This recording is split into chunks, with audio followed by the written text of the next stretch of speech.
Jeudi 27 décembre, 9h30. Dans quelques minutes, les joueurs d'Amnéville poseront le pied sur le sol de Perm, dans l'Oural. La température extérieure de moins 15 degrés contraste avec l'accueil chaleureux réservé à la délégation française. Le président du MAC, Philippe Mans, se plie aux coutumes locales en dégustant une brioche préparée à son attention. C'est la coutume dite du pain et du sel. Soyez les bienvenus. Merci. C'est une coutume chez les Приветствую вас на нашей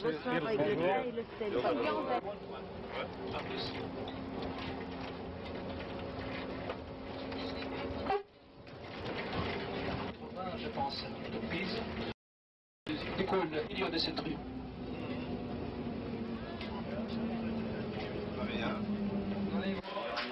24 heures plus tard, vendredi 28 décembre, les choses sérieuses commencent. Au programme de la journée, entraînement et match.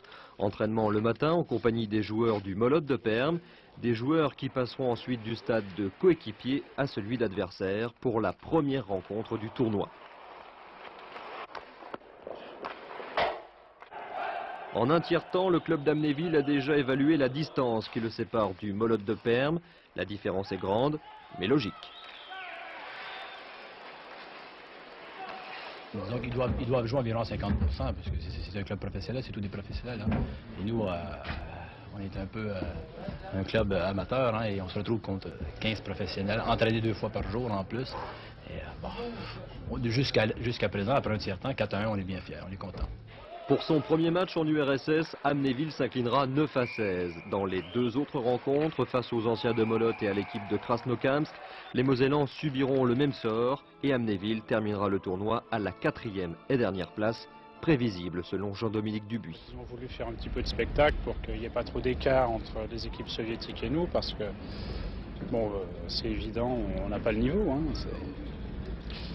chez eux, c'est quand même un sport national, chez nous, c'est un sport mineur. C'est en venant ici qu'on se rend compte qu'on a beaucoup de travail à faire, je pense.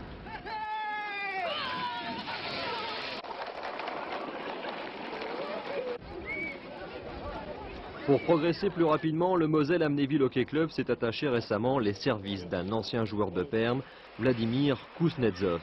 Un Canadien sur la glace et un entraîneur soviétique, l'entente entre les 2 hommes paraît impossible. Vendredi 4 janvier, la carrière de Gilles Provost semblait déjà bien compromise.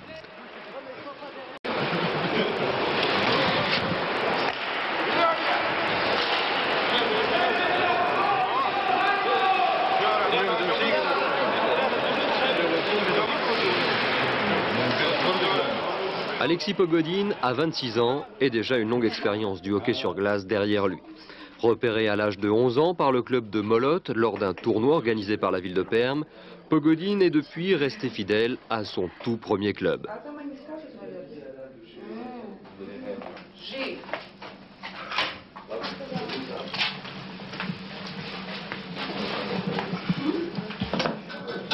International junior et militaire, Pogodine est un professionnel du hockey depuis son 17e anniversaire. Professionnel, cela signifie une vie soigneusement organisée, sans excès, avec beaucoup de discipline. Chaque matin, réveil à 9h, entraînement à 10, puis déjeuner au restaurant du club, ensuite repos jusqu'à 15h, heure du second entraînement, vers 17h. Pour les matchs, la préparation est tout aussi sérieuse. 48 heures avant la rencontre, Pogodine et ses coéquipiers s'isolent à quelques kilomètres de Perm, dans une base appartenant au club. Professionnel, cela veut dire aussi gagner de l'argent. Alexis Pogodine perçoit chaque mois un salaire de 350 roubles. Avec les primes, le salaire peut atteindre 500 roubles, environ 1600 francs, soit 2 fois le salaire moyen en URSS. И зарплата не очень большая. И сталкиваешься с теми же проблемами, с которыми сейчас живет наша страна. Selon moi, le salaire n'est pas grand du hockeyeur professionnel et de plus, nous avons les mêmes problèmes que tous les gens de notre pays, les problèmes sociaux. Ce n'est pas un petit peu de privilège. Нет только получения квартир, вне очереди автомобилей. Nous avons un tout petit peu de privilèges, nous avons la possibilité d'avoir l'appartement et d'avoir une auto plus vite possible que pour Sous contrat au Molot de Perm jusqu'en 1993, Alexis Pogodine espère ensuite connaître autre chose que l'Oural, la France par exemple. Et même s'il souhaitait répondre à cette question, son sourire est encore ce qu'il y a de plus explicite.